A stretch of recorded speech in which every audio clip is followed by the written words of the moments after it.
A reading of Let Down Your Long Hair from the 2020 edition of The Night Picnic. She glares at me. Where did that book come from? I wince, but try anyway. My pocket? This is a trip, a journey, an adventure. It's cheating to bring home with you. I don't think... She snatches the offending article from my hand and shoves it into the beverage cart trash as the flight attendant wheels by. I don't worry anymore what our strange fellowship looks like to strangers. At first, it troubled me. The sidelong looks, the whispers, the edging away. Now, I've all but forgotten how to listen to anyone but her. She snuggles closer. I want my words printed on your skin, she whispers. I want to stuff your pockets with pages we find together. I want to read every chapter as we write it. Her words are warm, but her voice is cool, and I shiver as her breath runs over my skin. I am a writer, after all. This sort of sweet nothing should thrill me. It should. But as she traces my bare thigh where it meets the hem of my skirt, I fight the urge to cross my legs. Still, I slide my hand to meet hers, lace my fingers in that fierce grip. She sighs, nestles her head against my shoulder, her blood-matted hair leaving no mark on my cashmere sweater. The flight to Greece is a short one, the farthest we've been from home since that night. But she is untroubled by distance, untroubled by anything except my silence. She's a scavenger of my every thought, a vulture, a hyena, tearing apart the rot of my guts to devour the quavering morsels of my intentions. When we first met, I was flattered by her adulation. It shames me now to think how I preened and strutted for her, how I recounted plots and devices and constructs as if I were Dorothy Parker's heir apparent. I ate my own words off her lips, lapped up poetry from the basin of her belly, plundered her thighs so I could taste myself. She tore chunks of flesh from my breasts and fed them to me with her teeth. Too late, I found I was cannibalizing myself to sate a raven whose appetite never tired.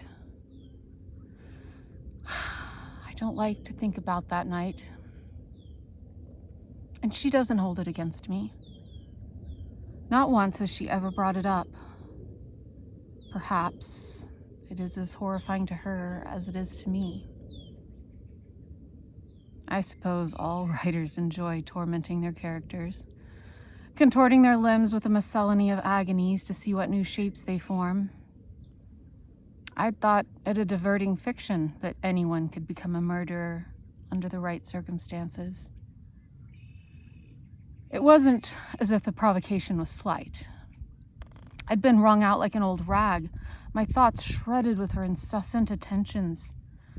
She'd ply me with ecstasies till my limbs trembled and my brain spasmed, drunk with pleasure-addled incoherence. While I slept, she'd drape her damp body over mine and read aloud from my manuscript. When I woke, she had 1,000 questions. She'd feed me broken bread from her fingers and draw mysteries from my lips. At first, I thought her my muse, cartographer of my imaginings. But day by day, I wrote less and less. The borders of my mind were defended by her body. And too late, I realized her armaments did not keep critics at bay. They kept me penned in, princess in a bower.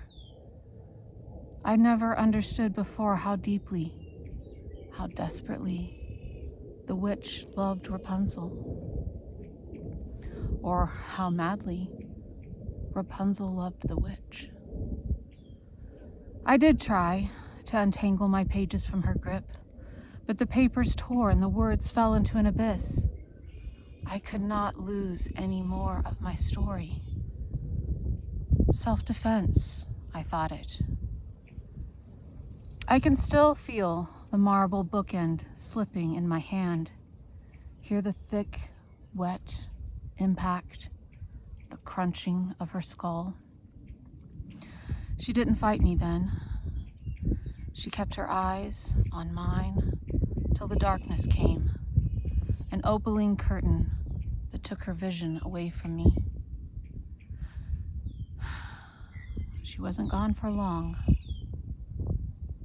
I bade her farewell in the fens, but she came crawling out of the back seat on the drive home, whispering against my neck, pillaging my mouth as if she'd been gone a year. I should have been terrified, might have been relieved, but I was only resigned. She'd been right all along. She is my reader. Without her, I choke on my own words. What need have I of paper and books? No one will ever hear me, see me, like she does. We disembark in the land of goddesses and empires. Place matters little, I learn.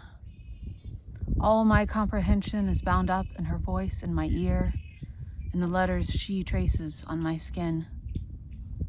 My nostrils are full of sea air and red wine, her cinnamon vanilla perfume and the sweet rotten scent of old blood.